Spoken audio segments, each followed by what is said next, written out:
Welcome back to Byte Forever, and we're going back in time again today. and that time is 1981. This is a ZX81, a Sinclair ZX81, and this is the box that I got it in from eBay. There you go. Whoa, line it up. It'll zoom in. There you go. Made in England, Sinclair Research Limited, Cambridge.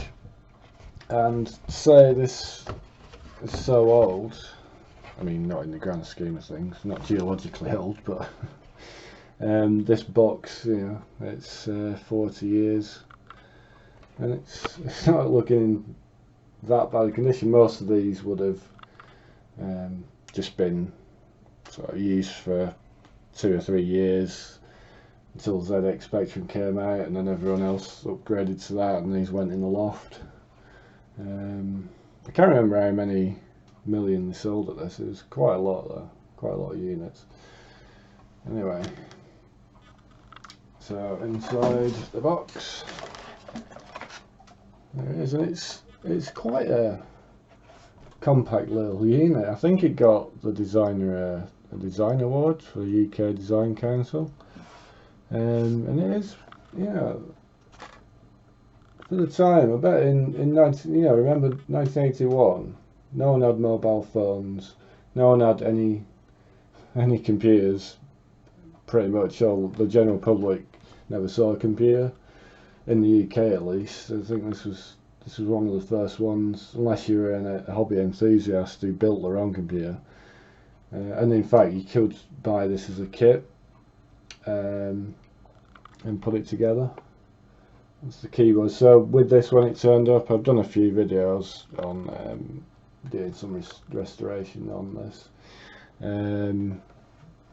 But when it turned up, I wasn't sure if the keyboard was working or not, because at that point I didn't have a power supply, and I also didn't have any way of connecting to a modern LCD TV, but I put a composite mod into the RF modulator. Basically, not even, you couldn't just bypass the RF modulator on this, because the ULA didn't actually output proper colour TV signal, and it wasn't even a proper black and white signal. It didn't have the back porch on it, which caused some problems on TVs, modern TVs at least. I guess it worked fine with the original CRTs, but yeah, that's the back panel. Just got an edge connector, which basically has access to the CPU address and data bus. And on this side, you've got the TV connection. I think that's, yes, so that's ear and mic. The one of, I can't actually remember which one's which, because it's well since I had this out. One's to record to tape, and one of those to replay from tape, and then the 9-volt power supply, which if you can see, you can see in there, because of the way I've got the light. Turn that around. All 3 connectors are identical, so that's quite interesting design choice, having the power supply the same as tape interface. But anyway, I mean, who the hell am I to you know, review this? You know, this is like an icon. So I think what I'll do is connect it up and maybe try and load a couple of games. Oh, actually, I have since got the memo pack 16K RAM expansion. Apparently these were the better one. Whoop, get it in the centre of the camera. These were the better one to have, just because I think they tended to wobble a bit less on the back. There was stories of these wobbling, and every time it wobbled it reset or crashed your programs, which was handy. So that's 16 kilobytes. That's like effectively nothing in today's standards. And yet this cost more than well, I don't like to think about how much this costs in today's money, but let's just say they're quite rare and it costs more than you would think per K or per byte. Right, let's let this set. I'll set this up and we'll plug it in. Okay, so I plugged it all in. When I say all, I just mean the RAM pack on the back, composite connector to TV, and power supply. I just mentioned actually as well, I'm attempting to improve the production quality of the videos I'm putting out. So to that end, I've got a little bit better light. I've also got a tripod the camera's standing on now, so it won't be shaking around all the time when I do stuff. So yeah, hopefully, pretty wrong, just knocked the tripod with the chair. So what I'll do, switch this on, and hopefully it still works, because it hasn't been powered on for quite a bit. And no, there's nothing there. So what's going on here? AV, pretty sure I've got it in the right connector. Whoops. Yeah, obviously some other problem, so bear with. Welcome back. So yeah, I forgot that on this this computer, the power jack, or the jack that I'm putting into it, or the connector, is not the most reliable. So you have to jiggle it a little bit. But yeah, got it running there now. So just jiggled around the power connector, and of course this is pretty much what you used to have to do in 1981. Things didn't just work, which is, I guess, part of the fun of it.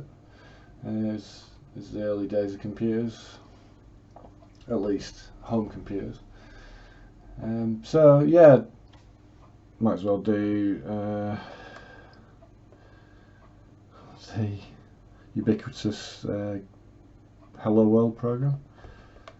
No, and also forgot that with this, like all these early Spectrums, when you type in keywords, you're actually not typing the full words. So, for example, I don't know if you can see that, but to do the print command, you just press the letter P, and it